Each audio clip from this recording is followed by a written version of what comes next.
அருட்பெரும் ஜோதி அருட்பெரும் ஜோதி தனிப்பெரும் கருணை அருட்பெரும் ஜோதி. எல்லா உயிர்களும் இன்புற்று வாழ்க, வள்ளல் மலரடி வாழ்க வாழ்க.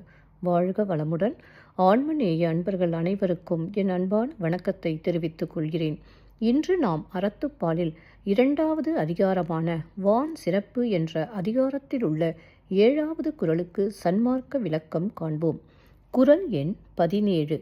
நெடுங்கடலும் தன் நீர்மை குன்றும் தடிந்தெழிலி தான் நல்காதாகிவிடின். நெடுங்கடலும் தன் நீர்மை குன்றும் தடிந்தெழிலி தான் நல்காதாகிவிடின். முதலில் உலகியல் விளக்கம் காண்போம்.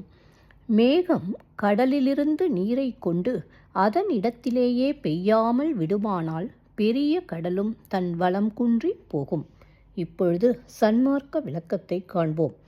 அமுதமாகிய மழையை பொழிவதற்கு நம்முள் காத்து கொண்டிருக்கும் இறைவனை நாம் அமுதத்தை பொழியவிடாமல் தடுத்துவிட்டால் அது நீள்கடலும் தன் தன்மையில் குறைவதைப் போல மனிதனும் தன் குணத்திலிருந்து தாழ்ந்து விடுவான். மீண்டும் ஒருமுறை கூறுகிறேன். அமுதமாகிய மழையை பொழிவதற்கு நம்முள் காத்து கொண்டிருக்கும் இறைவனை நாம் அமுதத்தை பொழியவிடாமல் தடுத்துவிட்டால் அது நீள்கடலும் தன் தன்மையில் குறைவதைப் போல மனிதனும் தன் குணத்திலிருந்து தாழ்ந்து விடுவான். நன்றி அன்பர்களே. மீண்டும் அடுத்த பதிவில் உங்களை சந்திக்கும் வரை உங்களிடமிருந்து விடைபெறுவது திருமதி பாரதி சேகர். வாழ்க வளமுடன்.